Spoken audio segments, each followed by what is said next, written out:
वो मंच पे आ जाएं।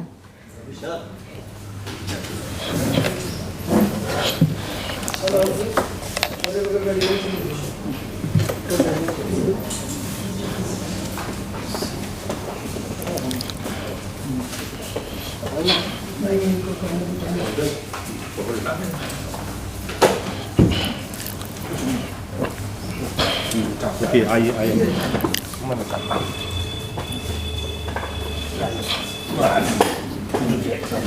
उधर ही उस साइड किनारे कर दीजिए, उस साइड कर दीजिए, उस साइड कर दीजिए, इस तरफ कर दीजिए।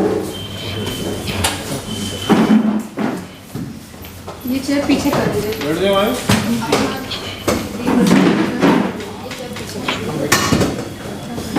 अभी करवा रहे हैं।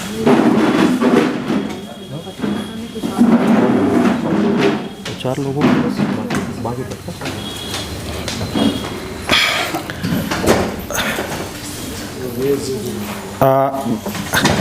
जितने भी हमारे भाई बंधु आए हैं दिव्यांग प्रकोष्ठ से, उनका आज की बैठक में बहुत बहुत स्वागत और सम्मान है।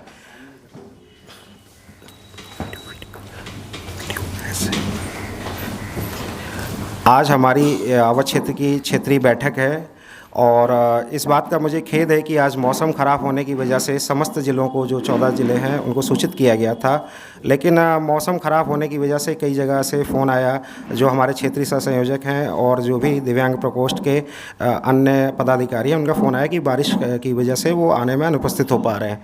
तो जो भी लोग आए हैं उनको पहले मेरा बहुत बहुत धन्यवाद कि इतने विकट परिस्थितियों में, इतना मौसम ख़राब होने की वजह से आ सके हैं, उनका बहुत बहुत धन्यवाद। आज का कार्यक्रम हमारे जो बहुत मुख्य अतिथि हैं आदरणीय ओम प्रकाश श्रीवास्तव जी प्रभारी हैं, उनके लिए पहले मैं चाहूँगा आप लोग स्वागत में उनके लिए तालियां बजाएं और सम्मान करें। हमारे प्रकोष्ठ को जिन ऊंचाइयों तक प्रदेश में पहुंचाया है, ऐसे हमारे आदरणीय डॉक्टर उत्तम ओझा जी के लिए मैं बहुत बहुत आभार व्यक्त करता हूं कि उन्होंने आज दिव्यांग प्रकोष्ठ को इन ऊंचाइयों तक पहुंचाया कि पार्टी में हर स्तर पर उसकी आज पहचान बन गई है। जब से मैंने दिव्यांग प्रकोष्ठ का कार्य संभाला है, आदरणीय उत्तम ओझा जी के दिशा निर्देशन में काफ़ी कार्य किए, काफ़ी कैंप लगवाए, काफ़ी उपकरण वितरण करवाए और जो भी हमारी टीम रही काफ़ी मजबूत रही। सीतापुर से जैसे हमारे अवध बिहारी मिश्रा जी आए, संजय जी आए, ये हमेशा पार्टी बैठकों में शामिल हुए हैं और पार्टी में हमेशा से ही जितने भी चाहे वो प्रदेश स्तर पे बैठकें हुई हों, चाहे वो अवध क्षेत्र की बैठकें हुई हैं, हमेशा भारी संख्या रही है। लेकिन आज थोड़ा मौसम की वजह से ये थोड़ा सा खेद मुझे हो रहा है इस बात का। जो भी पार्टी की विचारधारा रही है, भाजपा पार्टी हमारी पहली ऐसी पार्टी रही है जिसने हम दिव्यांगजनों का संगठन से जुड़ाव किया है। हाँ, मैं बस करने जा रहा सर। तो इसके साथ ही मैं चाहूँगा आदरणीय लवली जी, जिला संयोजक हमारी, आदरणीय सुरभि जी आके पहले दीप प्रज्वलन हमारे मुख्य अतिथियों द्वारा करवाएं और माल्यार्पण करवा के कार्यक्रम की शुरुआत करें।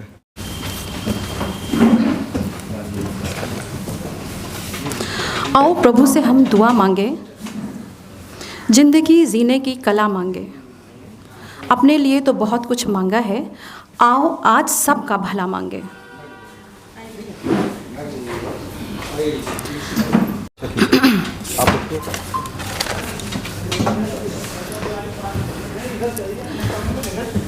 दोस्तों नमस्कार, मैं सुरभि श्रीवास्तव भाजपा दिव्यांग प्रकोष्ठ लखनऊ चाहती हूँ। मैं हमारी संयोजिका लवली मिश्रा जी से अनुरोध करूँगी कि हमारे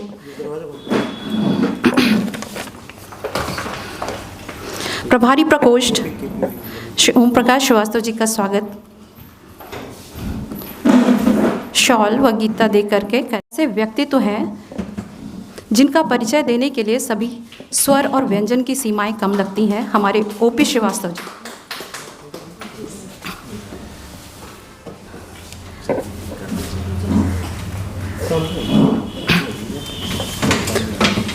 हमारी परंपरा अतिथि देवो भव, कहते हैं अतिथि देवो भव, कहती है भारत की धरा। स्वागत करके आपका निभा रहे हैं परंपरा।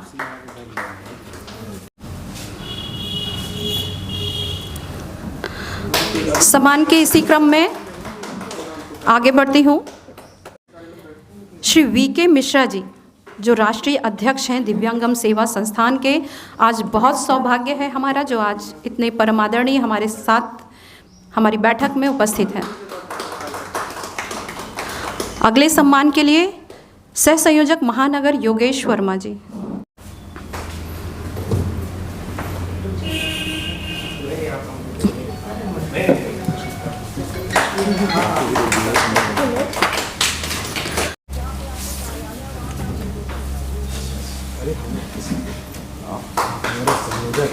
ये भी एक सम्मान है कि सम्मान लेने वाले ने सम्मान के लिए अब आप आए और मंच संचालन करें।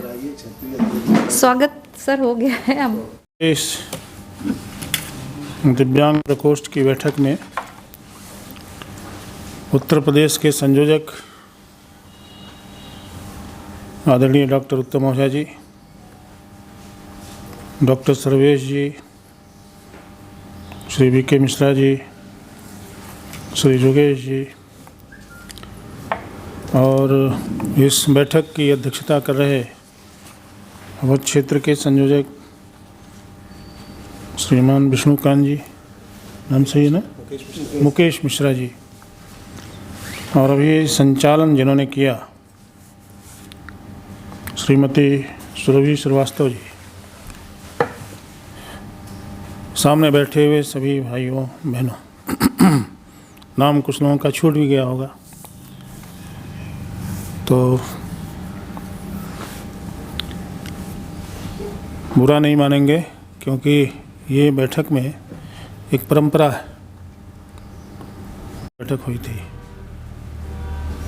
उस समय सभी क्षेत्र के संयोजक, प्रदेश के संयोजक और सह संयोजक और कुछ जिले के भी लोग आए थे, जाने अनजाने पहुंच गए थे। उसमें यह तय हुआ था कि सभी विभाग प्रकोष्ठ अपनी क्षेत्र की बैठकें करेंगे और जो कार्यक्रम माननीय प्रदेश अध्यक्ष जी ने और माननीय प्रदेश संगठन मंत्री जी ने बताया है उस पर चर्चा करके उसके क्रियान्वयन के बारे में योजना रचना बनाएंगे। हम लोग भारतीय जनता पार्टी के एक अंग हैं, संगठन के अंग हैं, तो हमारी जो संगठन की परंपरा है, जो पार्टी की परंपरा है, उस पर विचार करते हुए फिर आगे की चीज़ें तय करते हैं। और जब इस तरह के समूह में बैठते हैं तो तमाम उससे संबंधित भी विषय आने स्वाभाविक हैं, उसका भी समय समय से कभी निराकरण होता है, कभी थोड़ा कम होता है, कभी थोड़ा ज़्यादा होता है।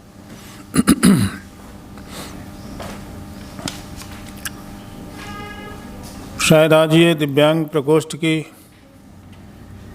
अंतिम बैठक है क्षेत्रवार। इसके पहले 5 क्षेत्रों की बैठकें हो चुकी हैं। अच्छी बैठक हुई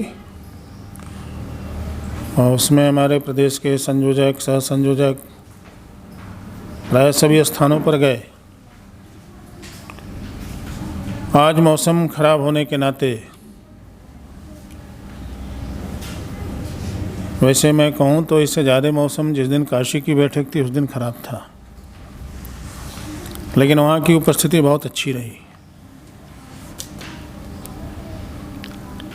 अवध की उपस्थिति कम है, जो होनी चाहिए थी वो भी नहीं है। जैसे मान लो बाराबंकी है, उन्नाव है, रायबरेली है,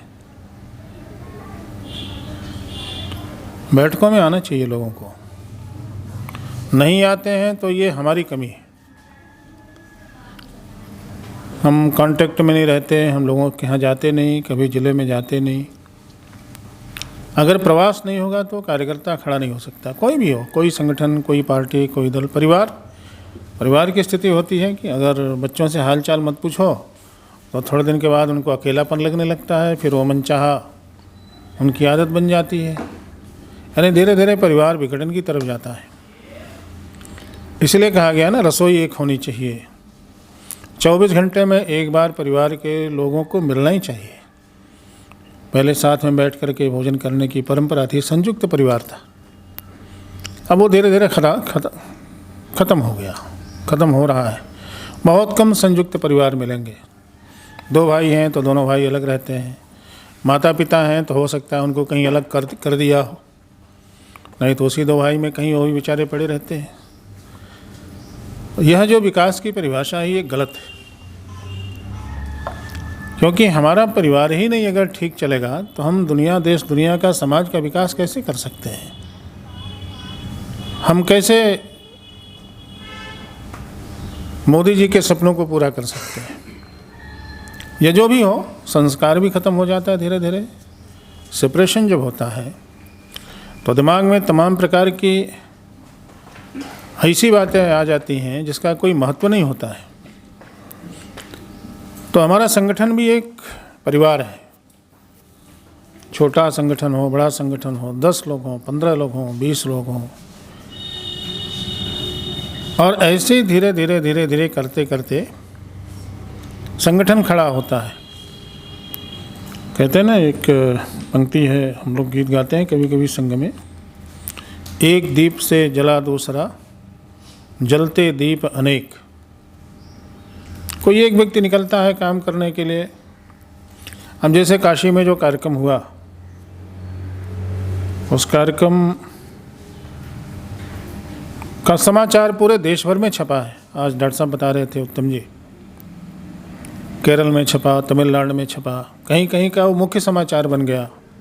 दिव्यांग प्रकोष्ठ की बैठक का समाचार और एक क्षेत्र की बैठक हो, उसका समाचार पूरे देश भर में छपे, ये बड़ी बात है, छोटी बात नहीं है।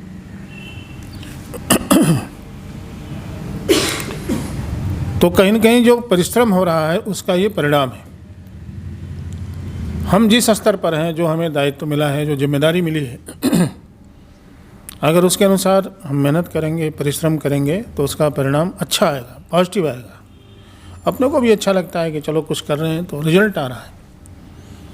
परिणाम देने वाला काम, परिणाम देने वाला कार्य जब हम करते हैं तो सबको आनंद आता है, हमें भी आता है, जो देखता है उसको भी आता है।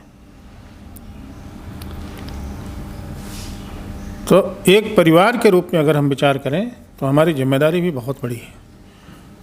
लेकिन जब सामूहिक रूप से बैठते हैं तो उस पर भी विचार करते हैं। संगठन में काम करते हैं, इसलिए संगठनात्मक जो चीज़ें होती हैं उस पर भी अपनी व्यवस्था बनाते हैं, अपने विचार को रखते हैं। लेकिन उसके पहले वास्तव में जिनको होना चाहिए, जिसकी वॉइस जानी चाहिए, जिसके लिए ये सब सारी चीज़ें हो रही हैं परिवार के बारे में, तो एक बार उसकी भी गिनती होना आवश्यक है।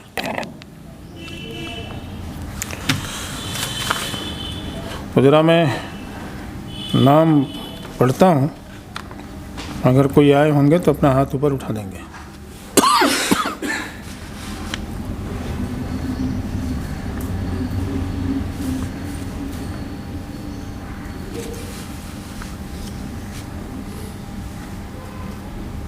श्री विष्णुकांत मिश्र जी,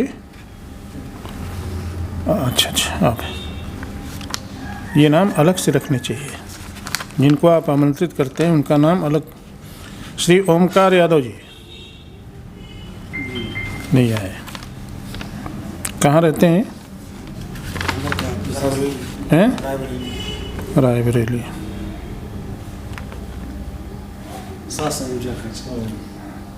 श्री प्रेम नारायण सिंह जी, श्रावस्ती।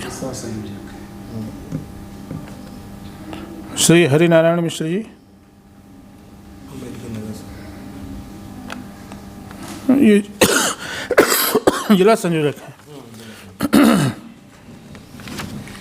श्री सुनील शर्मा जी, नहीं अब तो जिला लिखा है। श्री राम कुमार सिंह जी, श्री श्याम सुंदर वर्मा जी, श्री पवन कुमार मौर्य जी,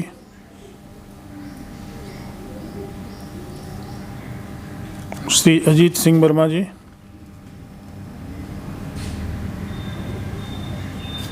श्री रिजवान अंसारी जी, श्री मनोज सिंह जी,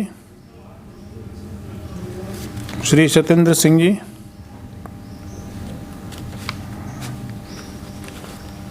श्रीमती लवली मिश्रा जी, डॉक्टर सीमा यादव जी,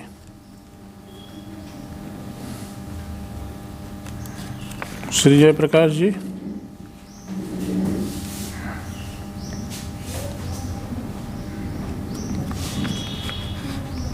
श्री अवध बिहारी मिश्रा जी, सीतापुर। क्या करते हैं अवध बिहारी जी? आप काम क्या करते हैं? कोई अपना काम करते हो तो बताइए। हाँ, तो वहाँ तो खड़े होके या बैठ के लिखने का काम करते हैं? गुल्ला पड़ा है ना, कटोरी गुल्ला पड़ा है ये ठीक है। श्री मनीराम जायसवाल जी, श्री संजय राठौर जी,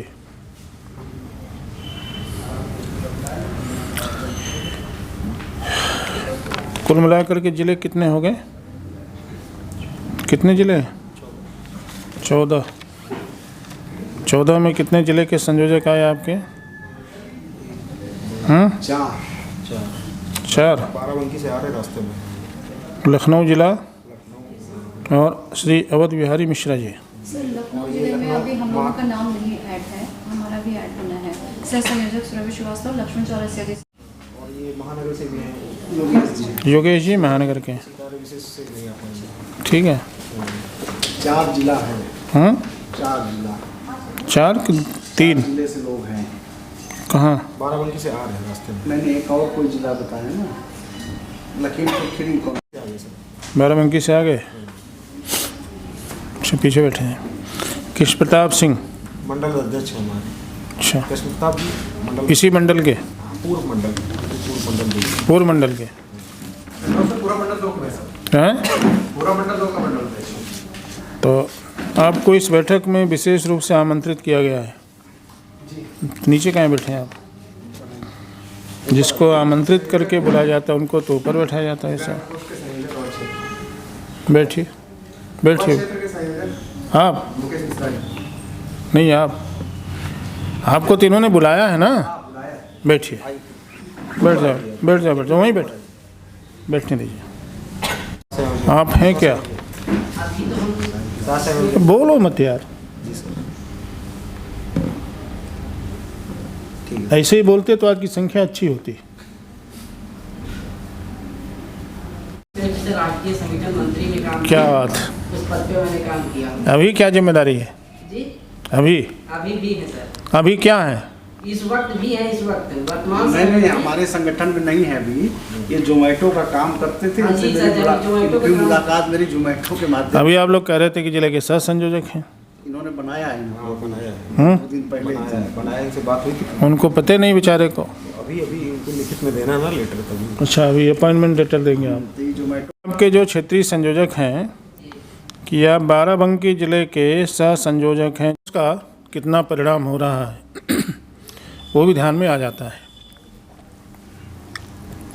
कार्यक्रम करना एक बात है, जैसे मान लीजिए कोई बहुत बड़ा कार्यक्रम करना हो तो उसमें हम अपनी पूरी एनर्जी लगा करके, पूरी शक्ति लगा करके सफल बनाते हैं।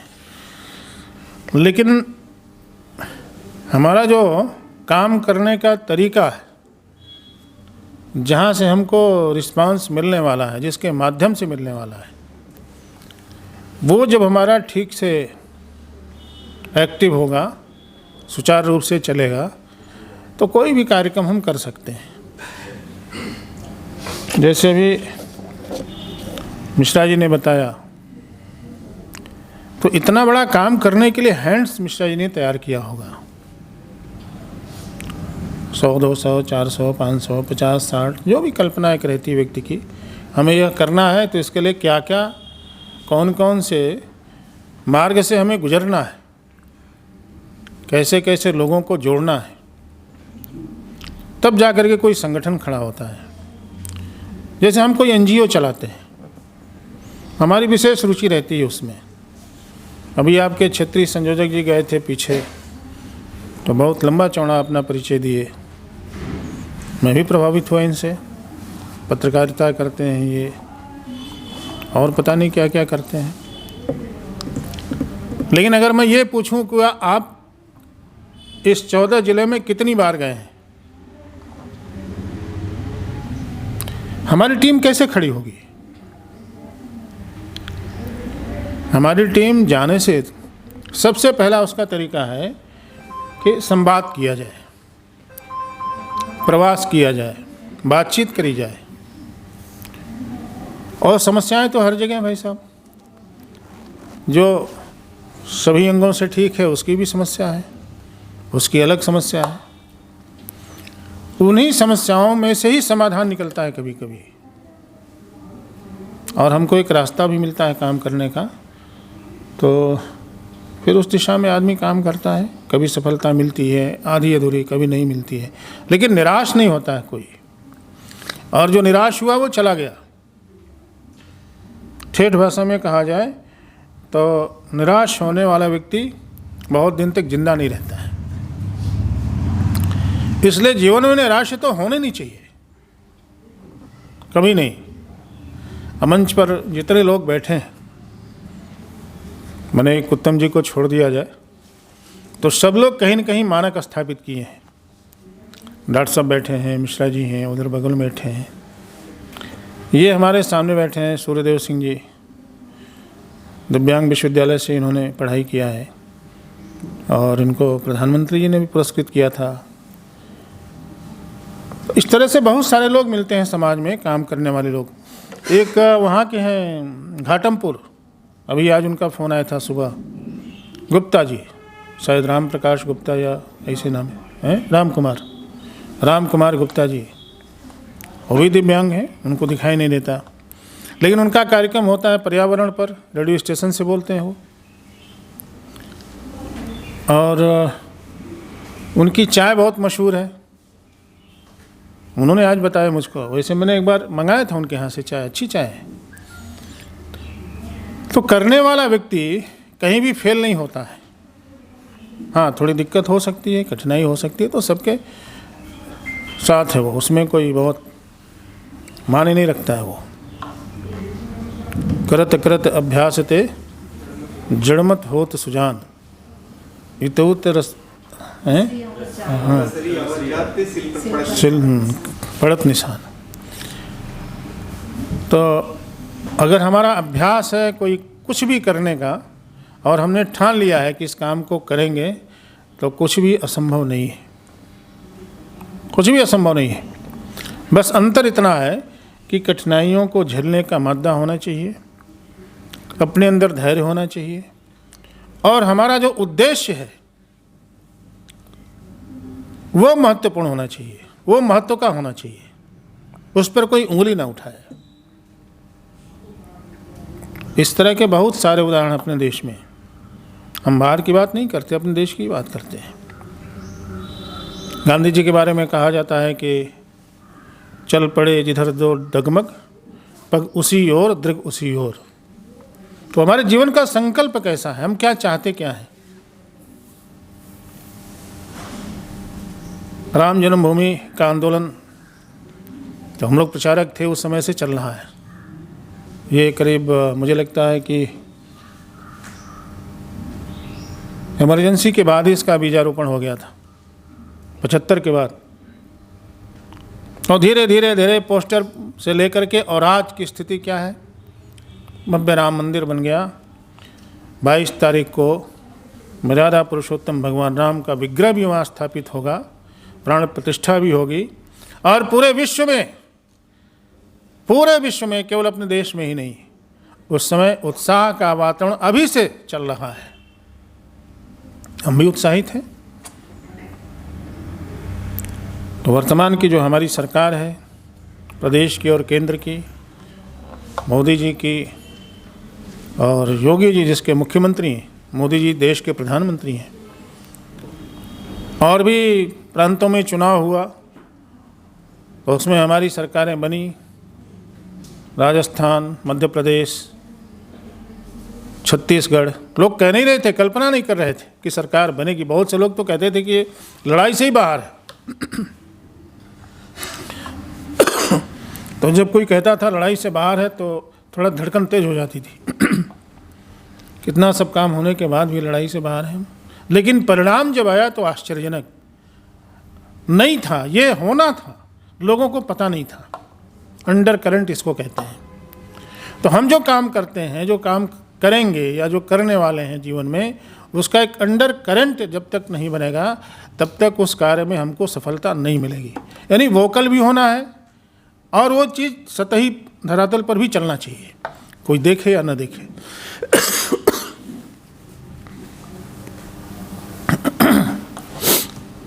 आगे 24 में चुनाव होने वाला है लोकसभा का। हमारी बड़ी महत्वपूर्ण भूमिका है। हम जिस भी बूथ पर वोट डालते हैं, मतदान करने जाते हैं, और उस बूथ पर किसी न किसी पन्ने पर हमारा नाम है। एक पन्ना 2 पृष्ठ का होता है, 60 मतदाता होते हैं। तो 60 मतदाता में भी अगर कहीं हमारा नाम है उसमें, तो उस पन्ने का प्रमुख हमको बनना है। पन्ना प्रमुख काम बहुत छोटा है। पन्ना प्रमुख बनना ये बहुत छोटा काम है, क्योंकि हमारी पर्सनालिटी बड़ी हो सकती है, हमारे पास शिक्षा बहुत ऊंची हो सकती है, हम अपने क्षेत्र में जहाँ रहते हैं वहाँ हमारी मान्यता बहुत बड़ी हो सकती है, लोग हमको बहुत सम्मान के भाव से देखते हैं। अब पन्ना प्रमुख बनना हमारा काम है साहब। ये काम है और इसी काम के लिए हम पार्टी में काम करते हैं। जहाँ कम वहाँ हम, न भी हो तो भी हमारे नाते 60 मतदाता में से अगर वोटिंग 50 की होती है तो उसमें से 35-40 वोट कैसे मिलेगा भाजपा को, ये हमारी जिम्मेदारी है। इस नाते हमारी पहचान बनेगी। इस नाते नहीं पहचान बनेगी कि हम बहुत बड़े आदमी हैं। बहुत बड़े आदमी तो लखनऊ में बहुत सारे लोग हैं, पूरे देश में कोई पूछता नहीं है। मैं एक बार महोबा में गया था, उधर कानपुर में क्षेत्रीय संगठन मंत्री था, महोबा में गया, एक वृद्धाश्रम में लोग ले गए, एक कार्यक्रम था। तो थोड़ी गलती हो गई वहाँ के जिलाध्यक्ष से। काफ़ी बुजुर्ग लोग थे, कुछ लोग अपने पत्नी के साथ रहते थे, और एक बहुत बड़े अफसर थे, कभी रिटायर हुए। इनके 2 लड़के थे, दोनों विदेश में रहते थे। वहाँ थोड़ी छूट थी, दोपहर में खाना खाने के बाद आप स्कूटी लेकर के जा सकते हैं, नोट करा करके जाइए, लेकिन शाम को 5 बजे तक आ जाना है। तो शहर में जाते थे लोग अपना काम धाम करने। पेंशन उनकी जो आती थी वो सारा वृद्धाश्रम के पते से आती थी और वहीं से उनको पैसा मिलता था, लेते वही थे। तो जब परिचय कराने लगे जितेंद्र जी, तो उनके आंख में आंसू आ गया। तो हमने जितेंद्र जी को रोका, जो जिलाध्यक्ष थे। हमने कहा नहीं, स्वाभिमान को, सम्मान को किसी की ठेस नहीं पहुंचनी चाहिए। आखिर वृद्धाश्रम की इस देश में जरूरत क्यों है? ये हमारी संस्कृति नहीं है। जिस माता पिता ने पैदा किया, या मान लीजिए किसी परिवार में किसी के बच्चा नहीं है, तो क्या उसको उस परिवार में जीने का हक नहीं, रहने का हक नहीं है? मैंने उनको रोका। हमने कहा नहीं ठीक है, हम कमरे में आएंगे आपके। कमरे में अलाउ नहीं था जाना, लेकिन वहाँ के जो व्यवस्थापक थे उनसे हमने बात की। हमने कहा मैं जाना चाहता हूँ, उनके साथ बैठूंगा। जौनपुर जिले के रहने वाले थे, और जब उन्होंने पूरी बात अपनी बताई तो मेरे भी आंख से आंसू गिरने लगा। हमने कहा इतना, जितनी तनख्वाह थी उतनी वो पेंशन पाते थे, अब वृद्धाश्रम में रह रहे हैं पति पत्नी। क्यों? हमारा संस्कार कहाँ चला गया, जिस संस्कार की हम दुहाई देते हैं? इसलिए वृद्धाश्रम बंद हो, ये भी हम कर सकते हैं। एक समाज के अंदर अवेयरनेस आनी चाहिए, जागरूकता आनी चाहिए। इस नाते हम पार्टी में काम करते हैं। हम एनजीओ चलाने के लिए पार्टी में नहीं काम करते। एनजीओ के माध्यम से समाज के अंदर जागरूकता आए, जो हमारा उद्देश्य है वो सफल हो, इस नाते हम पार्टी में काम करते हैं या एनजीओ चलाते हैं। ये दुकान नहीं है हमारी साहब। तदीयाय कार्याय बद्धा कटीयम स्वामाशिषम देहि तत्पूर्ते, हम उस उद्देश्य को लेकर के काम कर रहे हैं। इसलिए हम जहाँ रहते हैं वहाँ पहचान बननी चाहिए कि हम भारतीय जनता पार्टी के कार्यकर्ता हैं, और पहचान बनती है समाज में काम करने से। आजकल कॉलोनी सिस्टम है। मैं भी थोड़े दिन से लखनऊ में रह रहा हूँ। मैं तो गोरखपुर का रहने वाला हूँ, देहात का रहने वाला हूँ। फील्ड वर्किंग में था, इधर पार्टी ने कुछ समय से काम दिया है दूसरा, तो लखनऊ में रहता हूँ। मैंने देखा, अनुभव किया है। आप किसी 10 बजे के बाद चले जाइए कॉलोनी में तो सबके दरवाजे बंद दिखते हैं, कोई है नहीं घर में या जो है वो अपने घर में पड़ा हुआ है। कभी कोई उत्सव अवसर आया तो कार्ड चला गया, आगे इकट्ठे हो गए, नहीं तो कोई पूछने वाला नहीं रहता। बगल के परिवार मकान में कौन रहता है ये जानकारी भी नहीं रहती है। उनके परिवार में कितने सदस्य हैं, कितने भाई हैं, कोई आपदा, कोई। पहले तो क्या था कि लोग देखते थे कि इनके मकान में से धुआं क्यों नहीं उठ रहा है, क्या बात है। इसका मतलब भोजन नहीं बन रहा है, और भोजन नहीं बन रहा है तो ये चिंता का विषय है। ये हमारी संस्कृति है। हमने कहा है कि हम बांट करके मिल करके खाएंगे, अकेले नहीं खाएंगे। समाज का हक है उस पर, हमारा केवल अकेले हक नहीं है। इसलिए हम पार्टी में काम करते हैं, और ये सामाजिक रचना नहीं खड़ी करनी है, सामाजिक व्यवहार खड़ा करना है। समाज के अंदर जा करके ये हमें बताना है कि हम पार्टी के कार्यकर्ता साहब, ये कार्यक्रम इसमें आपको आना है। लेकिन एक दिन में कोई नहीं आएगा, उसके लिए संबंध, संपर्क, संवाद, व्यवहार बनाने पड़ते हैं।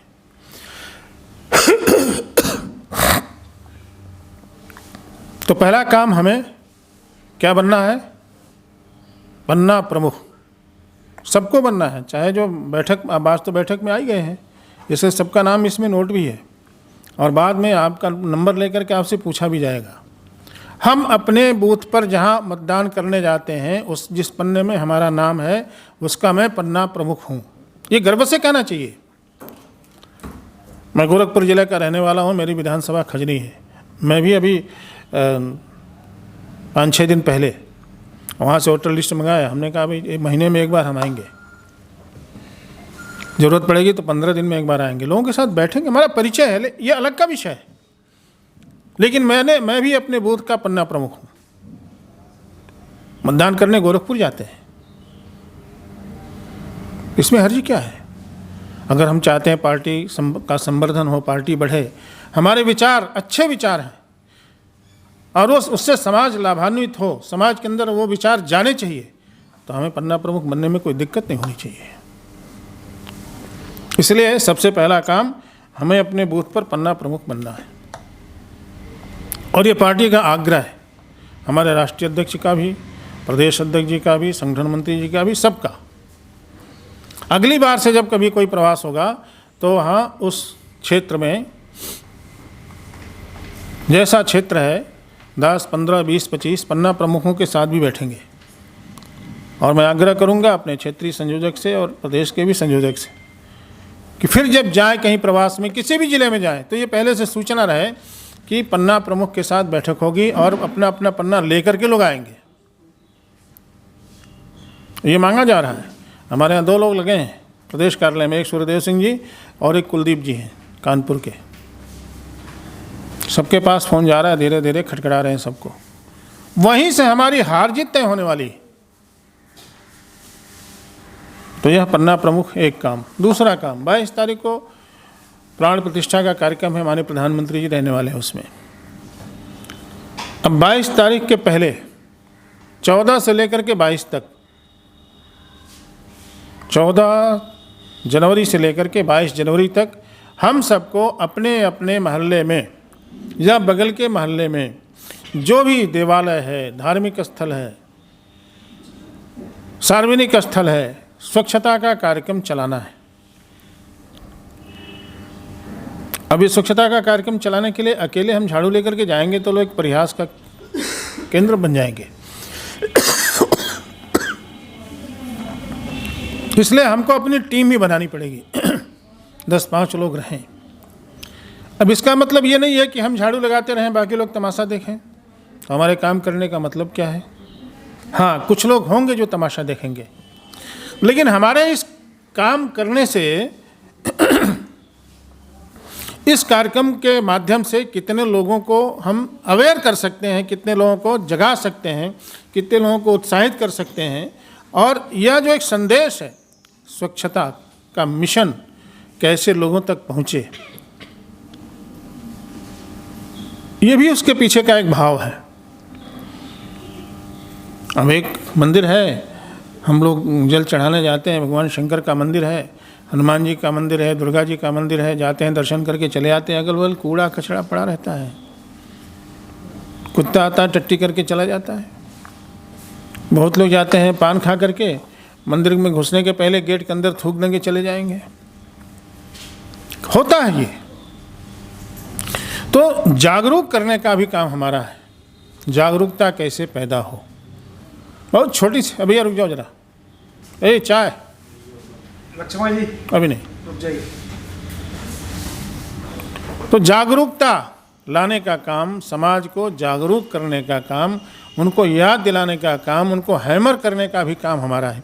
इसलिए मैंने कहा कि जिस मोहल्ले में हम रहते हैं, जिस क्षेत्र में हम रहते हैं, उस क्षेत्र के लोग हमको किस रूप में जानते हैं, जानते हैं कि नहीं जानते हैं। हमारे पर मकान के ऊपर भाजपा का झंडा लगा है कि नहीं लगा है? नंबर नेम प्लेट न लगा हो, लेकिन झंडा तो जरूरी है। और झंडा के साथ साथ संपर्क भी जरूरी है क्षेत्र में। बहुत से लोग करते भी हैं, क्षेत्र की समस्याओं को लेकर के कहीं वार्ड के सभासद से चले गए मिलने, कहीं विधायक से चले, बहुत सारे लोग करते हैं। लेकिन बाकी भी अवेयर हों, समाज के प्रति जो संवेदनहीनता बढ़ती जा रही है, वह संवेदनशीलता में कैसे बदले, कैसे कन्वर्ट हो, ये हमारा काम है। हमने ठेकेदारी लिया साहब, बाकी लोगों को केवल वोट चाहिए, हमें केवल वोट नहीं चाहिए। हमें समाज को जोड़ना है, लोगों को जोड़ना है, अंतिम व्यक्ति तक को जोड़ना है, जिसको कहते हैं चाहे ऊंचा हो, बड़ा हो, छोटा हो, अगड़ा हो, पिछड़ा हो, सबको साथ में। मोदी जी ने कहा ना, सबका साथ, सबका विकास, सबका विश्वास, सबका प्रयास। तो सबको साथ में लेकर के चलना है। और जब सबको साथ में लेकर के हम चलेंगे तो हमारा श्रम जरूर लगेगा, लेकिन आनंद बहुत आएगा। और कभी कभी आपत्ति के समय में, मेरा तो व्यक्तिगत भी अनुभव है, हम लोग बाहर रह करके काम किए तो मेरे परिवार के लोग बाद में पहुंचते हैं, पहले लोग पहुंचते हैं। एहसास नहीं होता है कि हम बाहर हैं। समाज कृतज्ञ नहीं होता है। जरूर कुछ लोग ऐसे होते हैं जो साथ में खड़े होते हैं। इसलिए समाज के अंदर जागरूकता पैदा करने का काम 14 तारीख से लेकर के 22 तारीख तक स्वच्छता अभियान चलाना है। 24 जनवरी को, आप लोग कहीं नोट नहीं कर रहे हैं, भूल जाएगा, 24 जनवरी को विधानसभा सह सम्मेलन होने हैं। जो नए मतदाता हैं, पहली बार जो मतदान करने जा रहे हैं, हम भी अपने क्षेत्र में देखें नए मतदाता कौन जुड़े हैं, विधानसभा के अनुसार सम्मेलन होगा, वहाँ उनको भेजने का काम करें। इतना बड़ा कार्यक्रम हो रहा है, उसमें हम दिव्यांग प्रकोष्ठ के कार्यकर्ता क्या कर सकते हैं? अपने वार्ड में, अपने शहर में, अपने ज़िले में, अपने क्षेत्र में क्या कर सकते हैं? जैसे आज हम लोग बैठे थे तो वहाँ भगवान राम का जो मंदिर बन रहा है उसकी झांकी, डीजे और कुछ कार्यकर्ता आए, वहाँ कुछ फूल माला अर्पित हुआ, फिर वो आगे बढ़ गया। तो जब हमारे दिव्यांग बंधु जाएंगे 25, 50, 100 की संख्या में, तो उसका एक अलग ही दृश्य होगा और बहुत ही प्रेरणादायक होगा। राम तो सबके हैं, जो भी मानता है, आस्थावान है, सबके राम है। लेकिन उसमें कुछ लोग अग्रणी भूमिका निभाते हैं रह करके, और कुछ लोग टांग खींचने का प्रयास करते हैं। तो पॉलिटिक्स है, ये तो चूँकि लोकतंत्र है तो राजनीति तो चलेगी चलेगी, लेकिन हमारा पॉजिटिव दृष्टि है, पॉजिटिव दृष्टिकोण है। हम नकारात्मक नहीं सोच सकते, हमेशा सकारात्मक सोचते हैं। तो हम उसमें दिव्यांग जो बंधु हैं क्या कर सकते हैं, इस पर भी चर्चा होनी चाहिए डॉक्टर साहब, और इसकी रचना पूरे प्रदेश में बननी चाहिए। एक दिन 2 दिन बाद से शुरू हो, कहीं प्रभात फेरी के माध्यम से, कहीं जागरण के माध्यम से, कैसे हो सकता है। चौथी और अंतिम बात कहकर के मैं अपनी वाणी को विराम दूंगा, क्योंकि हमारी एक और बैठक है, इसलिए मैं जल्दी आ गया। बाकी अभी भाई साहब हैं, बातचीत करेंगे। हम पार्टी के कार्यकर्ता हैं। भारतीय जनता पार्टी हमारे रग में है, हमारे खून में है, इसलिए या समर्थक हैं, कार्यकर्ता नहीं होंगे, समर्थक होंगे, मतदाता होंगे। इसलिए हमारा हर कार्य लोगों की निगाह में रहता है। और जब मैं कहता हूँ लोगों की निगाह में रहता है, तो ये बात बहुत स्पष्ट है कि हम चाहे ये मान लें कि इसको हम ही जानते हैं, परंतु लोग उसको जानते हैं। और हमारे कार्य के बारे में दूसरा व्यक्ति कोई अगर प्रशंसा करता है तो वो कार्य अच्छा माना जाता है, सराहनीय माना जाता है। अगर हम ही प्रशंसा करके अपने मुंह से सब कुछ कह देंगे तो उसे अच्छा नहीं मानते हैं। अभी मैं डॉक्टर साहब आए थे, कार्यालय में बैठा था, तो मैंने थोड़ा सहमते हुए एक सवाल किया।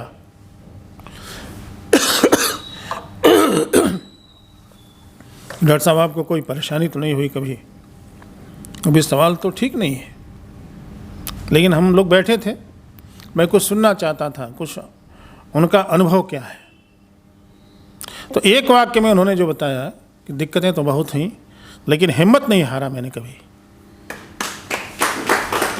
और आज आपके सामने बैठे हुए हैं MBBS करके, MBBS किया आपने और MBA किया, आज एक अच्छा हॉस्पिटल चला रहे हैं, आपकी खुद की क्लिनिक है, सहारा में भी रहे हैं।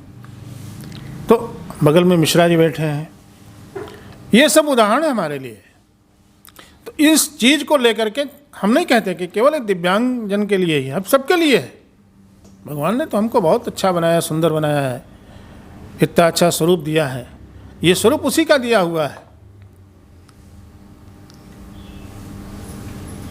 तो प्रसाद मान करके समाज के अंदर, इस समाज में हम पैदा हुए हैं, परिवार में पैदा हुए, तो परिवार से आगे जा कर के समाज में, देश में हम पैदा हुए, इसलिए हमारे ऊपर बहुत बड़ा ऋण है। उस ऋण को उतारने के लिए हम क्या कर सकते हैं, ये हमको निरंतर सोचते रहना चाहिए और उसकी प्लानिंग करके, आपके सामने कोई दिक्कत हो, कोई कठिनाई हो, तो डॉक्टर साहब हैं, क्षेत्र के संयोजक हैं, हम लोग भी हैं, ठीक से खड़े हैं। कहीं कोई कठिनाई आएगी तो उसमें पूरी हेल्प की जाएगी, प्रयास किया जाएगा कि वह दूर हो। कोई आवश्यक नहीं कि दूर हो ही जाए, लेकिन प्रयास करने में क्या जाता है, 2 कदम साथ चलने में क्या जाता है।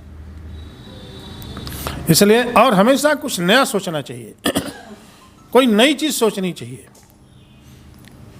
नया हम क्या कर सकते हैं, सम्मेलन करना, बैठक करना, ये एक पक्ष है, लेकिन जो दिखने वाला, जो परिणाम देने वाली चीज़ है, उस पर भी हम विचार करके आगे बढ़ेंगे तो शायद हम सब लोगों का परिश्रम और जो पार्टी की सोच है उसमें हमको ठीक से सफलता भी मिलेगी, आगे भी बढ़ेंगे। वैसे दिव्यांग प्रकोष्ठ सभी प्रकोष्ठों में आज मैं कहूँ तो काफ़ी एक्टिव है। मैं इसके लिए इनके पदाधिकारियों को, कार्यकर्ताओं को साधुवाद देता हूँ, धन्यवाद देता हूँ और मैं अपनी वाणी को विराम देता हूँ। बहुत बहुत धन्यवाद। जोर से बोलिए, भारत माता की जय, भारत माता की जय, Bharatiya Janata party, Bharatiya Janata party, Bharatiya Janata party, जय श्री राम, जय श्री राम, जय श्री राम। धन्यवाद। एक बैठक में जाना है, इसलिए मैं बिना किसी आह्वान के बोलने लगा हूँ कि इसकी अवज्ञा के लिए मैं हमारी भ्रष्टता के लिए। लेकिन भारतीय जनता पार्टी के कार्यकाल के बाद से बहुत कुछ सकारात्मक परिवर्तन हमारे दिव्यांगों के जीवनचर्या में हुआ है। जैसे कि कभी हम 3 पहिया की गाड़ी हाथ से चला नहीं पाते थे, घसीटते घसीटते थक जाते थे। ये आदरणीय, परम आदरणीय श्रद्धेय मोदी जी का एक सोच है कि उन्होंने कहा ये गाड़ियां बंद करिए और आज बैटरी वाली गाड़ियां सांसद निधि से बंटने लगे हैं और बंट रहे हैं। कुछ सांसद हमारे इस विषय में ध्यान नहीं दे पा रहे हैं, वो अलग बात है, वो एक अलग पार्टी का विचार करने का बात होगी, लेकिन ये बड़ी सकारात्मक बात है। पेंशन भी उत्तर प्रदेश सरकार में मैं जानता हूँ, बहुत दिन से मैं जुड़ा हूँ, 150 रुपए कभी मिलती थी। इसी भारतीय जनता पार्टी के आने के बाद 250 हुई, फिर 500 हुई और आज 1000 मिल गई। और जहां तक हमारी बात जो हुई थी आदरणीय कश्यप जी से, नरेंद्र भाई कश्यप जी से, उन्होंने बताया कि शायद संभवतः 1800 पेंशन के लिए उनका प्रस्ताव भेजा है, लेकिन 1500। लेकिन कुछ बातें मैं कहना चाहूंगा जो आपके माध्यम से हमारी सरकार तक पहुंचाई जा सके। जैसे आयुष्मान कार्ड है, अब उस आयुष्मान कार्ड की एक बेसिक अपेक्षा हो गई है, जो पहले तो थे तब तो बनता था, लेकिन अभी जो नया परिवर्तन हुआ है, जिसके 6 व्यक्तियों से कम होंगे उसका आयुष्मान कार्ड नहीं बनेगा। अब दिव्यांग, एक तो दिव्यांग की बहुत से हमारे दिव्यांग हैं जिनकी शादी ही नहीं हुई, परिवार की क्या बात, अकेले ही पूरा जीवन काट रहे हैं, उनका आयुष्मान कार्ड नहीं बन रहा। बहुत से हमारे पास पड़े हैं जिनके लिए मैंने बड़ा सरकार को भी लिखा है, प्रदेश सरकार को लिखा, केंद्र को भी लिखा है, लेकिन उस पर बात नहीं हो रही। तो मैं एक विनम्र आग्रह करता हूं कि ये बात कम से कम दिव्यांगों के लिए, हमारे अभी ये भाई साहब बता रहे थे, इनका सुझाव भी बहुत अच्छा है कि दिव्यांगों का यूडीआईडी कार्ड ही है, उसे ही आयुष्मान कार्ड की सुविधाओं को मान्यता दे दी जाए और उसी पे सभी आयुष्मान धारक, जिस प्रकार से आयुष्मान की सुविधाएं मिलती हैं वैसे यूडीआईडी कार्ड धारक को भी उसी प्रकार की सुविधाएं मिलने लगी। अगर ये सत्ता तक, अगर शासन तक एक बात पहुंचा सकें, हम लोग नहीं पहुंचा सकते हैं, आप पहुंचा सकते हैं, तो इस बात को बताएं। दूसरी बात यह है कि जो रोजगार का क्रम है, दिव्यांगों के लिए विशेष प्राथमिकता देकर के उनको रोजगार नियोजित करने के प्रयास किए जाने चाहिए। बैंकों में मुद्रा लोन के लिए बहुत कहा जाता है, लेकिन दिव्यांगों को बैंक वाले बड़ी उपेक्षा की दृष्टि से देखते हैं और दिव्यांगों का लोन बिल्कुल मंजूर नहीं होता है। हमने कम से कम 25 ऐसे व्यक्तियों के लिए बड़ा प्रयास किया, जिसमें मैं बड़ा मुश्किल से 2 लोगों को, दिव्यांगों को लोन दिलवा सका हूं, 5-5 लाख रुपए। वो अच्छा काम भी कर रहे हैं, लेकिन दिव्यांग को देखते ही मैनेजर साहब पहले पूछते हैं, अरे यार हटो हटो, तुम कहाँ दे पाओगे, कैसे कर पाओगे, किस प्रकार। मतलब ये धारणा हमको दिव्यांगों को तो दूर करनी है, लेकिन इसमें जो लोग भी, हमारे ओम प्रकाश जी जैसे व्यक्ति, हमारे ओझा साहब जैसे व्यक्ति और मुकेश जी, ये सब लोग इस बात को उठा करके बैंकों को इस विषय में संवेदनशील करें कि लोगों को लोन दिया जाए और तत्परता से उनको, दिव्यांगों को लोन दिया जाए, तो उनका काम हो सकता है। अब तीसरी बात जो पेंशन की बात है, बहुत बार से हो रही है, भले ही पेंशन न दी जाए, लेकिन उनको एक रोजगार गारंटी, बजाय हम तो ये पेंशन के लिए, पेंशन को एक बड़ा ही नाकारा व्यक्ति को बनाने का एक बहुत शुरू से चला आ रहा है। हर व्यक्ति, केवल दिव्यांग जो है आता है जब, तो वो केवल बैसाखी मांगता है, कैलीपर्स मांगता है और पेंशन बढ़वा दी, और वो रोजगार की बात नहीं करता, पढ़ाई की बात नहीं करता। ये दिव्यांगों कभी, हमको ये जागरूकता करनी होगी, इस धारणा से हमको हटाना होगा कि दिव्यांग खाली इस पे ही नियोजित रहे। दिव्यांगों को आगे बढ़ने के लिए उसको, हमको एक रोजगार भत्ता देने की बात की जाए, और रोजगार भत्ता दे करके उसको जब रोजगार हो जाए तो वो भत्ता हटा दी जाए, क्योंकि सरकार के पास इतने संसाधन नहीं है कि हर एक को पेंशन में भी बहुत से ऐसे पहली सरकारों के टाइम से चले आ रहे हैं जिनके केवल एक उंगली कटी है, हाथ का तनिक पंजा कटा, उनको पेंशन मिल रही, लेकिन जो बहुत दिव्यांग है उनको आज तक पेंशन नहीं मिल पाई।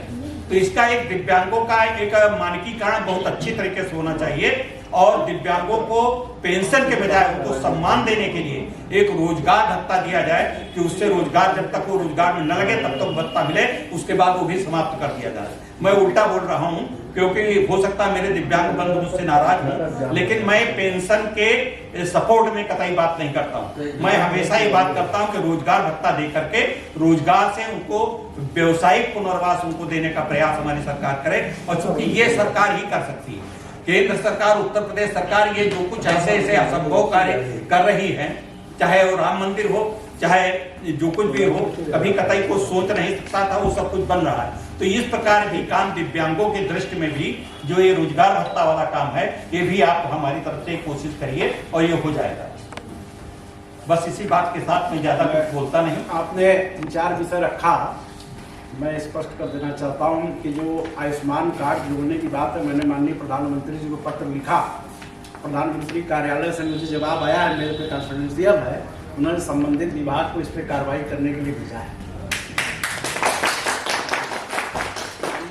माननीय प्रधानमंत्री जी के कार्यालय के सचिव ने, जो वहाँ दिव्यांग का काम देखते हैं, उनके कार्यालय में एक है, उन्होंने भेज दिया है संबंधित विभाग। और दूसरा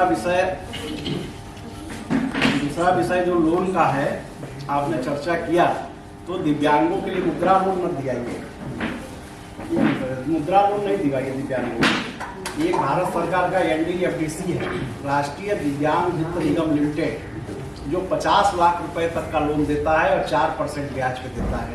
मुद्रा लोन 12-14% पे है और वो 4% पे है। जिसको चाहिए भारत में पूरे कहीं भी चाहिए, हमसे संपर्क करें, हम उसको 2 दिन के अंदर दिला देंगे। क्या बात है। नवीन शाह करके CMD, माननीय प्रधानमंत्री ने 3 महीना पहले उस बैंक का CMD बना के नवीन शाह जी को लाया, जो बहुत वरिष्ठ IAS अधिकारी भारत सरकार के हैं, वो पूरा काम देख रहे हैं। नवीन शाह को कोई भी कभी भी फोन करे, शाम तक उसकी फाइल आ जाती है। क्या बात। और अभी एक लोन पूरे बनारस में नहीं हुआ था, हमने जो है 25 लोन एक दिन में ही बंटवा दिया। क्या बात।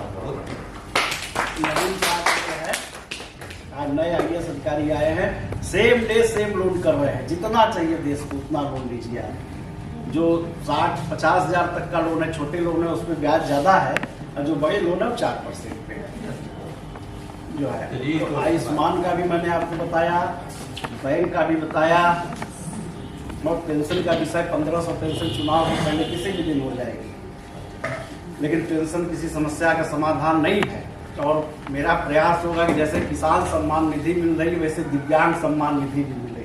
ठीक, जब हम किसान को 2000 दे सकते हैं, इतनी बड़ी संख्या है किसान को, तो दिव्यांग की संख्या तो किसानों से कम है। और चूंकि पेंशन राज्य का मामला है, उत्तर प्रदेश में पेंशन है जैसे 1000, गोवा में 3500 है, आंध्र प्रदेश में 1500 है, उत्तराखंड में 1200 है, हरियाणा में हर महीने 2 साल बढ़ जाती है, पंजाब में 600 है, राजस्थान में भी कम है, बिहार में बहुत कम है अभी। तो जिस राज्य की संख्या है, भारत सरकार का विषय नहीं है, पेंशन राज्य सरकार का विषय है। लेकिन जब हम एक राष्ट्र की बात कर रहे हैं, तो एक राष्ट्र एक पेंशन लाने है, और एक राष्ट्र एक पेंशन हो, और दिव्यांग सम्मान निधि उसको कहा जाए। पेंशन न करके किसान सम्मान निधि की जगह दिव्यांग सम्मान निधि हो, और इनको भी एक सम्मानजनक मिलना चाहिए। भारत सरकार को इसको अपने हाथ में लेना चाहिए, और सभी समस्याओं का आपके समाधान तब होगा जब मंत्रालय अलग हो जाएगा दिव्यांग का। एक दिव्यांग का मंत्रालय राष्ट्रीय स्तर पर, अभी तो सामाजिक न्याय अधिकारिता मंत्रालय के साथ है, उस मंत्री जी के पास बहुत काम होते हैं। सामाजिक न्याय देश का सबसे बड़ा मंत्री, वृद्धाश्रम जी के पास है, अनुसूचित जाति का OBC सारे उनके पास है। जब दिव्यांग मंत्रालय अलग बनेगा, तब जाके सारी समस्याओं का हमारे समाधान होगा। आदरणीय भाई साहब है, जिनके माध्यम से हम लोग प्रयास करेंगे, तो हमको लगता है कि ये काम बहुत जल्दी प्रदेश में भी हो जाएगा, देश में भी होगा। और 2047 में जिस भारत का सपना प्रधानमंत्री जी ने देखा है, 25 साल रहे, ये मत सोचिए कि अभी हम कर रहे हैं तो आज हो जाएगा। हमको एक विजन लेके काम करना है, या 2047 का हम रहे न रहे, हमें इसकी चिंता नहीं करनी। लेकिन 2047 में जितनी मांगे हैं, जब 2047 में आज़ादी का हम स्वर्ण जयंती वर्ष मनाएंगे, भगवान करे इसमें से सभी लोग उस दिन रहें, तब आप देखेंगे कि दिव्यांग और समाज में कोई भेदभाव भारत में नहीं होता। क्या बात। किसी पॉलिटिकल पार्टी ने दिव्यांग प्रकोष्ठ बनाया जी, इसका मतलब पार्टी पूरी तरह संवेदनशील, बड़ी योजना है पार्टी की, मेरे देश सब होगा। तो आप सबकी अनुमति हो, बाकी इस बैठक को आप फिर सब चलाइए और उनको सुविधा लेके आएंगे। हमारी भारतीय जनता पार्टी प्रयासरत है। इसके साथ ही हमारी भारतीय जनता पार्टी प्रयासरत है कि भारत में एक ऐसी संस्कृति विकसित की जाए जहां किसी भी बुनियादी ढांचे का निर्माण करते समय दिव्यांगजनों के हितों का भी ध्यान दिया जाए। मैं इस बैठक को आगे बढ़ाते हुए अब अपने मंचासीन योगेश वर्मा जी से चाहूँगी कि अपने 2 शब्द बैठक में बोलें, अपने विचारों को समाचार बना के भेज दिया, आप दबाइए योगेश वर्मा जी, हम सबके सम्मुख रखे हैं। जी सभी लगवाइए, आप अपने स्तर से बनाइए। अपनी जगह से बोलूं? हाँ जी, बोलिए। यहीं आ जाओ, यहीं आ जाओ। हाँ, बोलिए भाई, बोलिए। की आवश्यकता तो ऐसे नहीं है, शायद आवाज़ इतनी सबको सुनाई दे रही होगी मेरी। तो सभी का स्वागत अभिनंदन करते हुए मैं योगेश वर्मा, दिव्यांग प्रकोष्ठ महानगर से लक्ष्मण जी, अपनी बात को आप सब लोगों के सामने रखता हूँ। सबने चर्चा अच्छी करी, मंच पे आसीन सब व्यक्तियों ने, हमारे पदाधिकारियों ने, ठीक है। पर हम जो दिव्यांग हैं और हमारे जो प्रकोष्ठ में दिव्यांग हैं, तो दिव्यांगों को आपस में जुड़ करके, रह करके, सबकी बातों को सुन करके आगे के लिए कार्य रूपरेखा तैयार करनी ही होगी। हमने कई विषय आज इस बैठक में रखने की कोशिश जरूर करी थी, पर समय और लोगों की अनुपस्थिति होने के कारण शायद आज मैं वो बात ना कर पाऊँ। पर फिर भी कुछ चीज़ें हैं जो हम लोगों को आपस में मिल करके करनी चाहिए। जैसे हमारे लिए सबसे बड़ी चीज़ है UDID कार्ड, जो हमारी सबसे बड़ी पहचान है, और उसको हमें हर हाल में एक मंच पे लाना होगा जिससे सारी चीज़ें उससे जुड़ सकें। UDID कार्ड से ही हमारा रेलवे पास जुड़ जाए, UDID कार्ड से हमारा बस में जो सुविधा है वो मिल जाए, जिसमें AC बसें हैं, नगर निगम की बसें हैं और परिवहन की बाकी जो सुविधाएं हैं वो। अब आता है UDID से हमारा राशन कार्ड बने, UDID से हमें स्वास्थ्य लाभ मिले, UDID से हमें शिक्षा का अधिकार मिले। तो ये सारी चीज़ें हमें इस बैठक में लिखित तौर पे उत्तम भाई साहब को देनी चाहिए, और हम चाहेंगे कि आप सब लोग मिल करके इस पे अपना एक ज़रूर लेख लिख करके दीजिए, ताकि उत्तम भाई साहब इस चीज़ पे हमारी बातों को आगे तक ले जाने का प्रयास करें। इसी के साथ अपनी बात का विराम देता हूँ। बहुत बहुत धन्यवाद। अवध क्षेत्र के दिव्यांग प्रकोष्ठ की इस बैठक में हमारे साथ मंच पर उपस्थित डॉक्टर सर्वेश त्रिपाठी जी, जिनके बारे में अभी आपने सुना, इनसे मेरा कोई संपर्क पहले से विशेष नहीं था। एक बार बात हुई, फिर धीरे धीरे बात आगे बढ़ी, 2 बार फ़ोन हुआ, तीसरी बार मिलना हुआ, चौथी बार इनके घर में पहुंच गया, आज 5वीं बार एक कार्यालय में आ गए। तो जो भारतीय जनता पार्टी के कार्य करने की पद्धति है वो यही है। भारतीय जनता पार्टी में सब कार्यकर्ता है, नेता कोई नहीं है। मैं बता रहा हूँ, अटल जी के साथ मैं काम किया हूँ।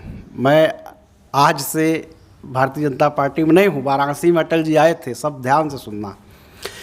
वाराणसी में अटल जी आए थे, प्रेस वार्ता उनकी थी, प्रेस क्लब वाराणसी में रखा गया, तो हम सब लोग उनके पीछे पीछे चले गए। हमारे भाई सबसे बड़े नेता, एक समय था कि अटल जी ही सबसे बड़े नेता थे, पार्टी के चेहरा हुआ करते थे। तो हम सब करीब 50-60 की संख्या में हम लोग भी प्रेस क्लब में घुस गए। थोड़ी अव्यवस्था हुई तो प्रेस क्लब के जो अध्यक्ष थे योगेश गुप्ता जी, मुझे अभी भी नाम याद है, उन्होंने बोला कि जितने भी कार्यकर्ता हैं इस हाल से बाहर चले जाएं, क्योंकि प्रेस कॉन्फ्रेंस करानी है। अटल जी उठे, चल दिए, सब पीछे पीछे चल दिए। एकदम प्रेस क्लब में सन्नाटा हो गया कि ये कौन सी, ये क्या हो गया भाई। अटल जी ने कहा कि आपने कहा कि सभी कार्यकर्ता बाहर चले जाएं, तो मैं भी पार्टी का एक कार्यकर्ता हूं, और मैं एक कार्यकर्ता होने के नाते यहाँ पे आया, और आपने सबको कहा तो मैं नेता नहीं कार्यकर्ता हूँ, इसलिए मैं जा रहा हूँ। ये हुआ कि अब समस्या का समाधान कैसे होगा आप बताइए। वो बारामदे में अटल जी ऐसे खड़ा हो गए, कमर पे हाथ रख के ऐसे ही खड़ा होते थे, खड़ा हो गए। कहे हो सकता है एक रास्ता है, तो क्या बताओ क्या है। वो लोग पूछे बताइए, हाथ जोड़ के। अब उन लोग को तो पसीना आ रहा था, उस समय नेता प्रतिपक्ष थे। क्या बताइए, कहे आप जाकर माइक से बोलिए कि सभी कार्यकर्ता अंदर आ जाए, तब मैं आ सकता हूँ।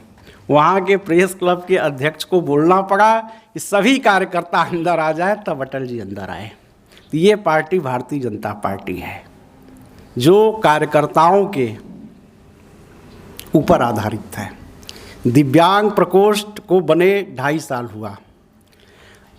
इस परिवार में भारतीय जनता पार्टी का परिवार आज 18 करोड़ लोगों का हो गया। कभी हम 2 हुआ करते थे।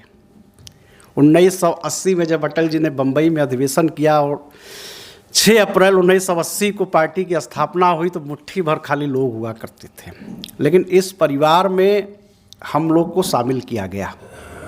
2.5 साल हुआ तो हमारी उम्र बहुत कम है इस परिवार में, और हमको भारतीय जनता पार्टी का धन्यवाद करना चाहिए कि देश में पहली बार उसने दिव्यांगों के प्रति सोचा, दिव्यांगों के प्रति एक सोच पैदा किया माननीय प्रधानमंत्री जी ने। क्योंकि 2014 के पहले का भारत और 2014 के बाद का भारत हर मामले में अलग है, तो दिव्यांग के मामले में भी अलग है। प्रधानमंत्री जी ने वो सोच, तो कुल हमारी आयु 2.5 वर्ष की है। अभी हम न्यू बॉर्न चाइल्ड है, अभी हम शैशवावस्था में हैं। 2.5 साल का बच्चा तो चल भी नहीं पाता, घुटने के बल रेंगता है। लेकिन इन 2.5 वर्षों में ही हम सब ने अपने श्रम से, परिश्रम से पार्टी के अंदर एक स्थान बना लिया कि अब पार्टी चाह के भी हम पार्टी के प्रिय हो गए। और निश्चित रूप से आपके कार्य परिवार में क्या है, जब कोई व्यक्ति अच्छा कार्य करता है तो उसकी उपयोगिता बढ़ती है, तो हमारी उपयोगिता बढ़ेगी। और वह दिन दूर नहीं, अगर हमारा कार्य अच्छा होगा तो हम परिवार के मुखिया भी बन सकते हैं। तो कोई भी दिव्यांग व्यक्ति भारतीय जनता पार्टी का अध्यक्ष भी हो सकता है। अगर हम ईमानदारी से, प्रामाणिकता से, निष्ठापूर्वक कार्य करें तो हम भारतीय जनता पार्टी के अध्यक्ष तक भी दिव्यांगजन जा सकता है। कि दिव्यांगजनों को जो समानता के आधार पर देखने का कार्य पहली बार माननीय प्रधानमंत्री जी ने किया। हर तरह से उनको नौकरी में 3% आरक्षण था, अभी योगेश जी बता रहे थे 4% आरक्षण कर दिया। उच्च शिक्षा में 4% आरक्षण था, उसको बढ़ा के 5% किया। और 2016 का अधिनियम माननीय प्रधानमंत्री जी जब प्रधानमंत्री बने, और वो अधिनियम 2006 में संयुक्त राष्ट्र संघ की बैठक हुई थी, जिसमें करीब 100 से अधिक देश सम्मिलित हुए थे। भारत की ओर से माननीय प्रधानमंत्री मनमोहन सिंह जी गए थे। उन्होंने हस्ताक्षर किया था कि जो विश्व के लिए कानून बनेगा दिव्यांगों के लिए, हम भारत उसमें शामिल होगा। और उन्होंने सिग्नेचर किया, 2006 में सिग्नेचर किया था, लेकिन वह भूल गए। वह कानून जाके 2016 में पास हुआ। जब वो कानून माननीय प्रधानमंत्री जी पास करा रहे थे तो सारे विपक्ष के दलों ने विरोध किया। रात को 2:30 बजे प्रधानमंत्री से बोलता हूँ, मुझे कोई किसी से लाग लपेट नहीं है, वह लागू नहीं हुआ पूरी तरह से। किसी भी राज्य ने अभी पूरी तरह से उस कानून को लागू नहीं किया। अगर वह कानून 2016 का भारत के सभी राज्य लागू कर दे तो निश्चित रूप से दिव्यांगों के सामने जो चुनौती है रोजगार, दिव्यांगों के लिए अलग से न्यायालय होगा। कई राज्यों ने अब जैसे दिव्यांग का कोई मुकदमा होता है, कोई मामला होता है, जैसे माननीय योगी जी ने MP MLA के लिए अलग कोर्ट बना दी है। देख रहे हैं कि हर हफ्ते 15 दिन 4-6 महीने में जो कोर्ट बनी है वह तुरंत सुनवाई कर देती। तो इसलिए आप लोग को तो पता भी नहीं होगा, किसी को शायद किसको पता है कि दिव्यांगों के लिए अलग कोर्ट बनी है? न मैं कोर्ट बनी कि नहीं, नियम मालूम है, लेकिन कहाँ कोर्ट बनी है, कौन किस चार्ज लिया नहीं पता। ना आप पता लगाने गए, ना उनको ज़रूरत थी कि हम बताएं। वो तुम अपनी होती थी।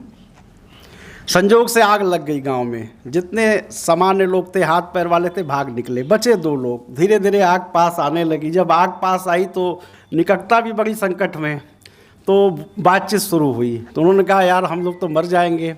तो कहा हाँ मरना तो तय है इस आग में। तो कहा एक रास्ता है। कहा क्या रास्ता है बताओ तो जरा। कहा एक रास्ता है, तुम्हारे पास पैर है, हमारे पास जो है क्या कहते हैं कि आँख नहीं है, तो आँख नहीं है तो दोनों पैर हैं, और तुम्हारे पास पैर नहीं, तुम चल नहीं सकते, तुम मेरे कंधे पे बैठ जाओ। तो कंधे पे बैठ जाओ, हम लोग आग से बच सकते हैं। तो जिनके पास पैर था, जिनके पास पैर नहीं था, वो उसके कंधे पे बैठ गए और आग से बच गए। तो इसी तरह सरकार, संगठन और समाज है अगर हम मिल के एक दूसरे का सहयोग, कुछ चीज़ें उनके पास नहीं है, कुछ चीज़ें मेरे पास नहीं हैं, लेकिन एक दूरी है। आज हम इतना प्रयत्न करने के बावजूद यहाँ कम संख्या में हम उपस्थित हुए, तो कहीं ना कहीं हमारे संवाद में कमी है। क्योंकि 3 दिसंबर को, अभी 1 महीना पहले ही 3 दिसंबर को जब हम लोगों ने प्रदेश कार्यालय में सम्मेलन किया था दिव्यांगजनों का, तो अवध क्षेत्र के सभी लगभग जिले आए थे उस सम्मेलन में। उस सम्मेलन में लगभग सभी आए और मौसम भी ऐसा ही था। तो हमारे अंदर संवाद की कमी है। हमको अपना संवाद कभी भी बंद नहीं करना चाहिए, संवाद बनाए रखना चाहिए। और अगर हम किसी को बैठक के, मेरे पास जिम्मेदारी ज़्यादा है, प्रदेश की भी है, केंद्र की भी है, अन्य प्रकार की भी है, तो मैं चाह कर भी एक व्यक्ति से बात नहीं कर सकता। लेकिन फिर भी मैं आजकल मैं अवध क्षेत्र के सारे संयोजकों से बात करूंगा, आप क्यों नहीं आए। उस बार मैंने अपने 2 व्यक्तियों को लगाकर, अपने कार्यालय से वाराणसी से 2 व्यक्तियों को लगाया था। 3 दिन से वो दिन रात फ़ोन करते थे, खाली वह सिर्फ फ़ोन करने का काम करते थे कि आपको आना है, आपको आना है, आपको आना है। तो कहीं ना कहीं संवाद की भी कमी है।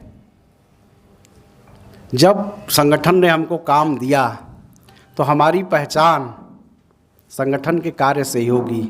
आप कुछ भी कर लीजिए, अगर आपको दिव्यांग प्रकोष्ठ का काम मिला है तो आपकी गिनती उसी प्रकोष्ठ के नाते होगी।